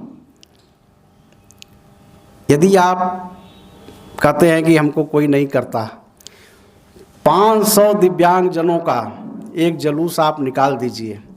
लखनऊ के जितने आपके विधायक, मेयर, सांसद कोई भी हो, आपके दरवाजे पे ना आए तो आप बताइएगा। शक्ति की ही पूजा होती है। तुलसी मस्तक तब नवे जब धनुष बाण हो हाथ। तो भगवान राम के बारे में तुलसीदास जी ने कहा है कि मुझे भगवान का वही स्वरूप अच्छा लगता है जब धनुष बाण उनके पीछे रहता है। हम उस स्वरूप के उपासक हैं। शक्ति, आप रास्ते में जा रहे हैं, कोई शेर पानी पीता हुआ मिल जाए बीच सड़क पे, आप 1 करोड़ की कार लिए रुक जाएंगे डर कर, लेकिन कुत्ता होगा तो कुचल कर चले जाएंगे। तो शक्ति, आप जब तक आपके हाथ में शक्ति नहीं होगी तब तक कोई आपको नहीं पूछेगा। आप अपनी शक्ति दिखाइए, संगठन बनाइए। अपने मुट्ठी भर लोग सत्ता पा जा रहे हैं, आपकी तो इतनी बड़ी संख्या है। 2011 की जनगणना हुई, उसमें दिव्यांगजनों की संख्या 2,68,00,000 पूरे भारत में बताई गई। अब 2024 चल रहा, उस समय 7 तरह की दिव्यांगता थी, 2016 के कानून में 21 प्रकार की हो गई। तो आपका 10 करोड़ दिव्यांग भारत में है। अगर एक परिवार में 3 वोट हुआ तो 30 करोड़ वोट है। पिछली बार माननीय प्रधानमंत्री जी जब 2014 में प्रधानमंत्री बने थे तो 19 करोड़ कुछ लाख वोट पाए थे, दूसरी बार 22 करोड़ कुछ लाख वोट पाए थे। आप 30 करोड़ की संख्या है। जो छोटे छोटे राजनीतिक दल हैं जो रोज़ हमको आंख दिखाते हैं, रोज़ सौदेबाजी करके 3-3, 4-4 सीट में विधायक बन जा रहे हैं, मंत्री 2-2 मंत्री का वो कर ले रहे हैं, और आप इतनी बड़ी संख्या लेके बैठे हैं। क्यों बैठे हैं? क्योंकि आप काम नहीं करना चाहते, आपके पास संगठन नहीं है। संगठन नहीं है। 3-3 बार, मैं नाम किसी का नहीं लेना चाहता, किसी दल का, एक व्यक्ति एक विचार लेके आते हैं बाबा साहब अम्बेडकर का, वो विचार को ग्रहण करते हैं और काम करना शुरू करते हैं। और उत्तर प्रदेश के अंदर 3 बार वो सत्ता पाके 3 बार मुख्यमंत्री हो जाते हैं उत्तर प्रदेश का, जबकि उनकी संख्या का कोई प्रतिशत नहीं। जबकि दिव्यांग समाज हमारा, एक परिवार में 3 वोट है, 3 से ज़्यादा होगा। मैं न्यूनतम कितना वोट है बताइए? आपके परिवार में कितना वोट है? 3। आपके परिवार में कितना वोट है मिश्रा जी? 6। तो 6 वोट है। तो देखिए आपके परिवार में कितना वोट है अवस्थी जी? 6। तब देखिए 6 वोट एक परिवार में है। जोड़ दिया जाए, वहाँ 22 करोड़ की सरकार बन रही है और आप 30-30 करोड़ वोट लेकर बैठे हुए हैं। फिर भी आप याचक बने हुए हैं, ऐसे हाथ किए हुए हैं। क्यों किए हुए हैं। किसी सांसद और विधायक के दरवाजे पे जाते हैं तो आपको सम्मान की दृष्टि से नहीं देखता, वो जान जाता है कि कुछ मांगने आया है, वो अंदर चले जाते हैं घर के। जो फैक्ट है मैं बोल रहा हूँ, वो अंदर चले जाते हैं। या वो कोई भी उनके हित की भी बात करने जाते हैं तो उनको लगता है कि कुछ मांगने आया है, ट्राईसाइकिल मांगेगा, साइकिल मांगेगा, कुछ पैसा मांगेगा, कुछ। तो आप असहाय असमर्थ क्यों बनते हैं? डॉक्टर साहब को देखिए, कितना संघर्ष किया होगा। ये बचपन से इनको पोलियो था, कितना संघर्ष किया होगा जीवन में इन्होंने, लेकिन हिम्मत नहीं हारी। आज उस मुकाम पे है कि ये 100 दिव्यांगों, कल हमसे चर्चा हुई, उन्होंने कहा 100, 200, 500 आप आदेश करिए, जो है भैया मैं नौकरी देने के लिए तैयार हूँ, रोजगार देने के लिए तैयार हूँ, मैं स्वरोजगार पे काम करूँगा, मैं स्वरोजगार। तो भय बिन होत न प्रीत, सीधा फंडा रखिए जीवन का, भय बिन होत न प्रीत। तो आप अपनी ताकत दिखाइए, जैसे भगवान श्री कृष्ण ने अपना विराट स्वरूप दिखाया था। जब भगवान श्री कृष्ण ने अपना विराट स्वरूप दिखाया तब अर्जुन का जाकर मोह दूर हुआ। इसी तरह हम सबको अपना एक दिव्यांग का एक विराट रूप दिखाना ही पड़ेगा। और हम किसी पे बोझ नहीं हैं, हमारा हाथ नहीं है, हमारा पैर नहीं है, ठीक है, हमारी आँख नहीं है, तो क्या हम अयोग्य हो गए? ऐसा कहीं कुछ नहीं है, न किसी कानून में लिखा है, न वेद में लिखा है, न पुराण में लिखा है, न संविधान में लिखा है। कोई भी हमारा अधिकार इसलिए नहीं छीन सकता कि मेरे हाथ और पैर नहीं हैं। जब अरुणिमा सिन्हा चढ़ गई एवरेस्ट पे, माउंट एवरेस्ट सहित उन्होंने 8 दुनिया के सर्वश्रेष्ठ चोटी है जो कठिन मानी जाती है, अमेरिका की एक चोटी है, उस पर चढ़ गई, उतरी तो एक पत्रकार नीचे खड़े थे, हमारे विष्णुकांत मिश्रा जी की तरह कैमरा लेके खड़े थे। पूछा कि जो है क्या कहते हैं कि भाई आप बिना पैर के कैसे मैदान जीत लेती हैं? तो उन्होंने कहा कि मैदान जीतने के लिए मन का मजबूत होना चाहिए, पैर का नहीं होना चाहिए। तो कोई भी मैदान हम जीत सकते हैं मन से, पैर से नहीं जीत सकते। ऐसे ही एक दृष्टिबाधित ब्लाइंड छात्र है सत्यप्रकाश मालवी, काशी हिंदू विश्वविद्यालय का, मेरे घर आया, मुझे मिलने, दिखाई नहीं देता एकदम। मैंने पूछा क्या करना चाहते हो जीवन में? कहा सर हमके क्या बोलो? कहा कि मैं दुनिया को नहीं देख सकता, लेकिन मैं कुछ ऐसा करना चाहता हूँ कि दुनिया मुझे देखे। ये देखिए आत्मविश्वास है। एक दृष्टिहीन व्यक्ति का ये कमिटमेंट है कि मैं दुनिया नहीं देख सकता, लेकिन मैं कुछ ऐसा करूंगा कि दुनिया मुझे देखे। उसने मसाला बनाने की छोटी सी कंपनी लगाई, आज उस कंपनी की सालाना आय 50 लाख के ऊपर हो गई है टर्नओवर। फिर आया मेरे पास, मैंने क्या करना चाहते हो आगे जीवन में? तो नहीं, उसने कुछ नहीं कहा ना मैं बड़ा आदमी बनना चाहता हूँ या मैं बहुत बड़ा नेता या बहुत बड़ा उद्योगपति, कुछ नहीं बोला। कहा क्या बनोगे? कहा मैं देश का सबसे बड़ा इनकम टैक्स पेयर बनना चाहता हूँ। देखिए कितनी बड़ी बात एक व्यक्ति बोल रहा है कि मैं देश का सबसे बड़ा। और हमारे साथ योगेश भाई बैठे हैं पीछे, देखिए हमारे, आज से नहीं मेरा उनसे परिचय है पुराना, नगर निगम में कितनी बड़ा काम उनका चलता है। और आज ही क्यों, 5000 साल पहले इस देश का चक्रवर्ती सम्राट हुए धृतराष्ट्र, जो दोनों आंख से दिखाई नहीं देता था, इतने बड़े सम्राट, दिग्विजयी सम्राट कहते थे, उनसे बड़ा राजा कोई नहीं हुआ। उनके समय में महाभारत जैसा युद्ध हुआ। अगर इतिहास को कोई पढ़ा होगा तो जानता होगा ना कि किसके समय धृतराष्ट्र हुआ, और ऐसे व्यक्ति के समय में यह युद्ध हुआ जो देख नहीं सकते थे। तो भारत में कभी भी भेदभाव नहीं रहा दिव्यांगता के आधार पे कि आप का दिव्यांग है तो राजा। अगर होता तो राजा कैसे, अगर भारत में कोई भेदभाव होता मान लीजिए, तो राजा कैसे बनते हो? राजा बने ना। तो 2-3 बातें करके मैं बात को समाप्त करूंगा, समय हो गया है, जागा का दिन है, अब जाना भी है। मुकेश जी आप लोग ऊब भी रहे होंगे। एक बच्ची थी छोटी सी, उसका एक भाई था, बच्ची की उम्र 12 साल थी, भाई की 24 साल थी, दिव्यांग थे दोनों पैर से, भाई दिव्यांग थे। वो एक दिन भाई ने कहा कि वहाँ हमको ले चलो बेटा, वहाँ ऊपर मंदिर पे दर्शन कराने, मंदिर के ऊपर ले चलो। उसने कहा ठीक है ले चलेंगे। बहुत मानती थी अपने भाई को, अपने पीठ पे बैठा लिया और पीठ पे बैठा के ले गई मंदिर के ऊपर, जो है क्या कहते हैं उसको, दर्शन कराई।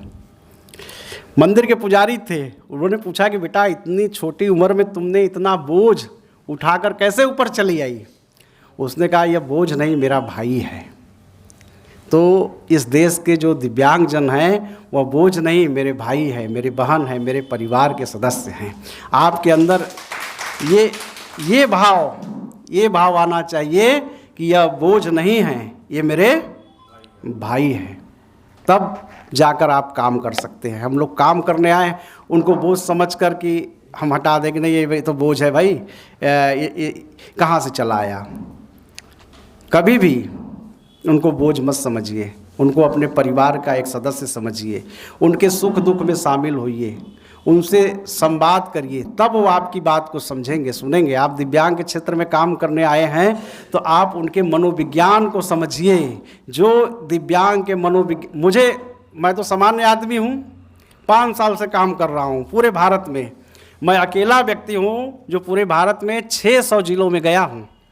मेरे 600 जिलों में कार्यक्रम हुए हैं।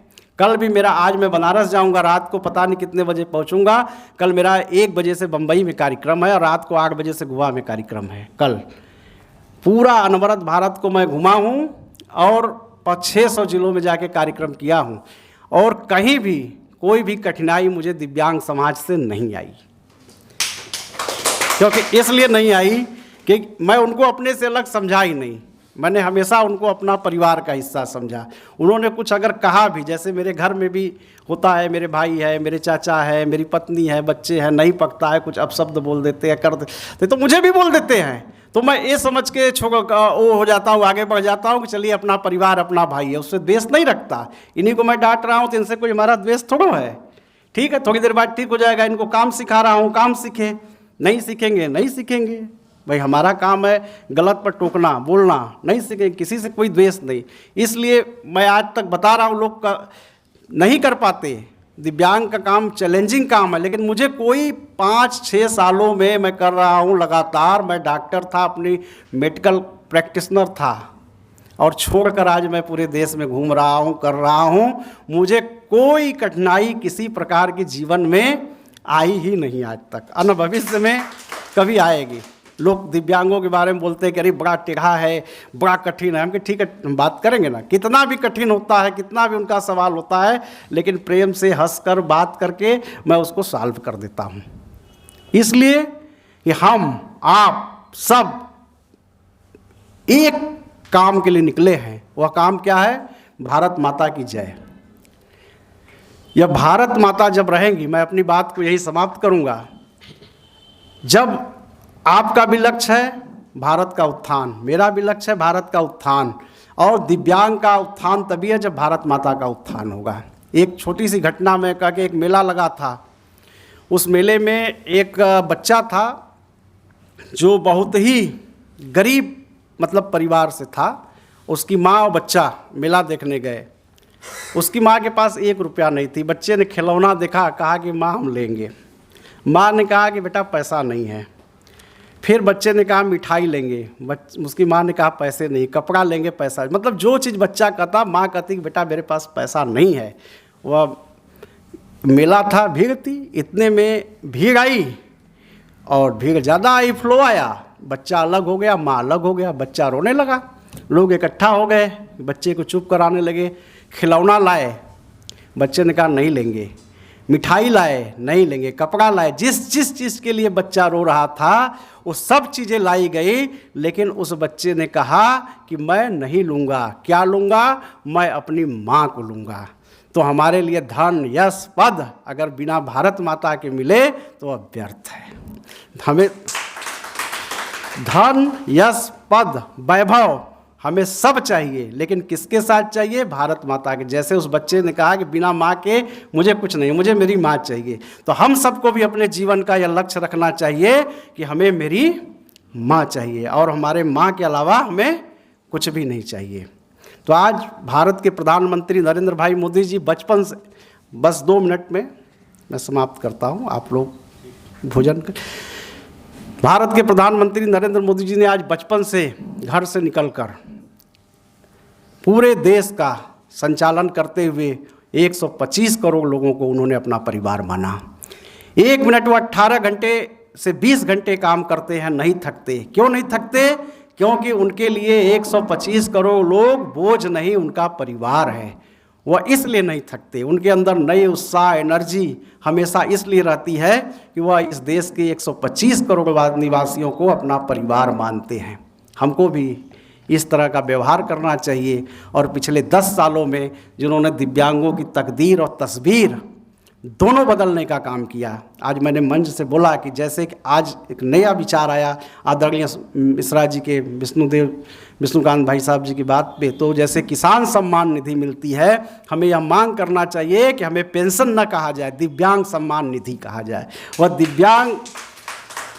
दिव्यांग सम्मान निधि हमको भी मिलना चाहिए। माननीय प्रधानमंत्री जी बहुत ही इस मामले में जो है क्या कहते हैं संवेदनशील है, यह बात उनके तक पहुंच गई तुरंत हो जाएगी।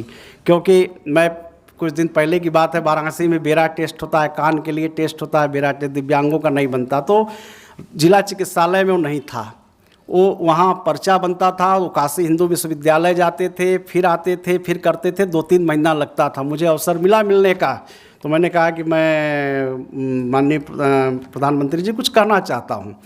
उन्होंने कहा कहिए। तो मैंने कहा कि बेरा टेस्ट करने में कठिनाई है, इस तरह से आती है। उन्होंने पूरी बात नहीं सुना, कहा हाँ मैं समझ गया, ठीक है चलो आगे बढ़ गए। हम सोचे कि यार हमारी बात नहीं सुना इन्होंने और कुछ नहीं किया, अब क्या करें। बड़ा अपमान हमको लगा जीवन में उस दिन की, हम बात भी कह रहे हैं, सुन ही नहीं रहे मेरी बात। तीसरे दिन 10 लाख रुपया उन्होंने मेरे नाम से भेज दिया, या लिख के कि जाके खरीद के वहाँ बेरा मशीन लगा दो, सांसद निधि से दे दिया, और वहाँ लग गई सबके। तो इतने संवेदनशील प्रधानमंत्री जी होते हैं हमारे। और देश के सांसद और विधायक निधि का आप लोग को जानकारी होनी चाहिए। ये सामाजिक कार्यकर्ता डॉक्टर साहब बैठे हैं, सभी दबाव बनाइए अपने सांसदों पर कि देश के 5% जो है उस पर खर्च करने का प्रावधान है। 5 करोड़ का कितना हुआ, 5 करोड़ रुपए का 5% कितना हुआ। तो खर्च करने का प्रावधान दिव्यांग कार्य पर है। वह निधि मात्र कुछ सांसद ही खर्च कर पा रहे हैं देश के, बाकी लोग रिटर्न कर दे रहे हैं, उनको भी नहीं पता है। तो ये सांसद निधि खर्च हो। मनरेगा में रोजगार की बात कर रहे हैं, मनरेगा में दिव्यांगों को काम करने का प्रावधान है गांव-गांव में। उसमें क्या है कि दिव्यांग के लिए है कि कोई दीवार बन गई, मिस्त्री बना दिया, प्लास्टर हो गया, तो पानी देने का काम करेगा दिव्यांग।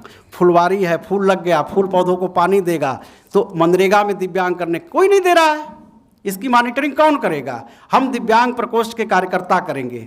और सबसे बड़ी बात, दिव्यांग प्रकोष्ठ ने यह निर्णय लिया है कि हम जो है मंडल स्तर तक अपने संगठन का विस्तार करेंगे।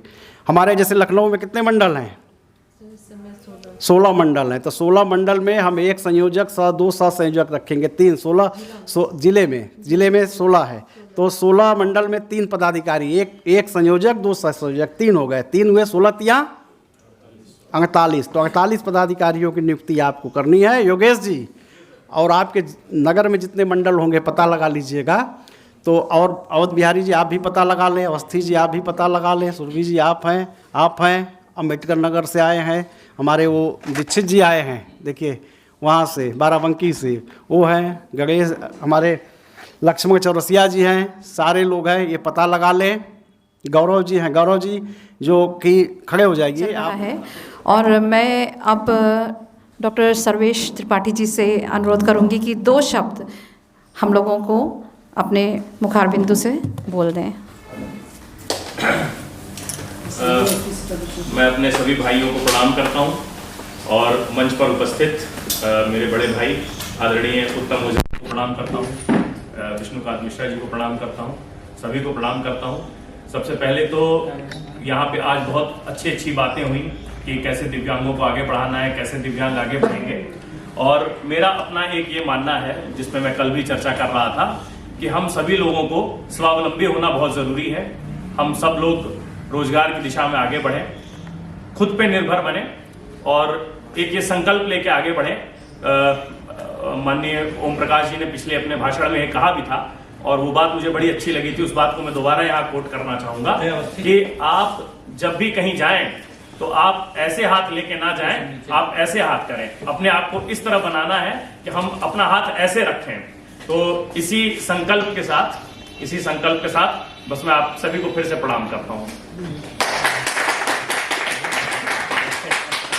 और सामने बैठे हमारे सभी भाइयों एवं बहनों, मेरा नाम सूर्यदेव सिंह है। इसमें जो है जो 2019 में प्रधानमंत्री मोदी जी की अध्यक्षता में राष्ट्रीय युवा संसद हुआ था, उस कार्यक्रम में प्रतिभाग करने वाला मैं देश का प्रथम और अब तक का एकमात्र दिव्यांग था। तो जैसा दिव्यांग प्रकोष्ठ की बैठक इस समय चल रही है, सभी लोग जानते हैं हम दिव्यांगों का जीवन शुरू से ही चुनौतीपूर्ण रहा है। हमने संघर्षों से ही जीना सीखा है और संघर्ष निरंतर चलती रहती है, लेकिन हमें संघर्ष हमारे जो है धर्म ग्रंथों में भी लिखा है, उद्यमम साहसम धैर्यम बुद्धि शक्ति पराक्रम, खड़े से यत्र वर्तते तत्र देव सहायकृता। अगर हमारे अंदर वो जज्बा है काम करने का, तो हम जो है हमारे लिए कोई भी चुनौती, कोई भी बाधा हमारे सम्मुख नहीं टिकेगी। उसे जो है हर हाल में पराजित होना होगा और हम अपने लक्ष्य को प्राप्त करेंगे। अब रही बात देश और समाज की, तो ये भारत भूमि है।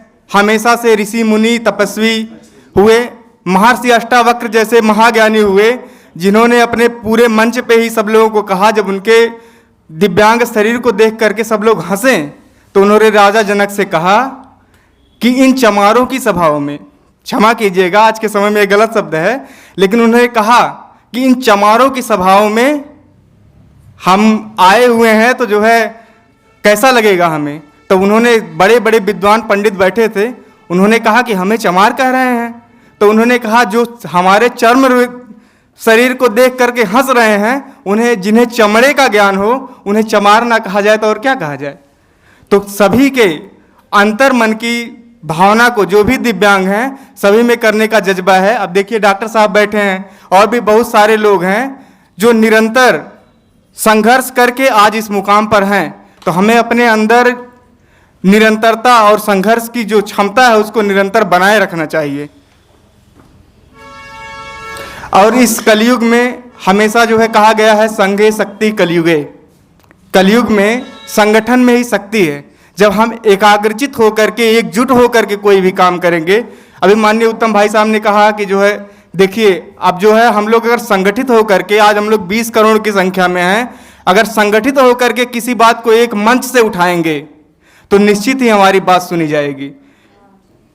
तो संगठन को ध्यान में रखते हुए और देश और समाज के प्रति अपने दायित्व को समझते हुए हमें कार्य मिल करके करना है। इसी के साथ मैं अपनी वाणी को विराम देता हूं। जय श्री राम।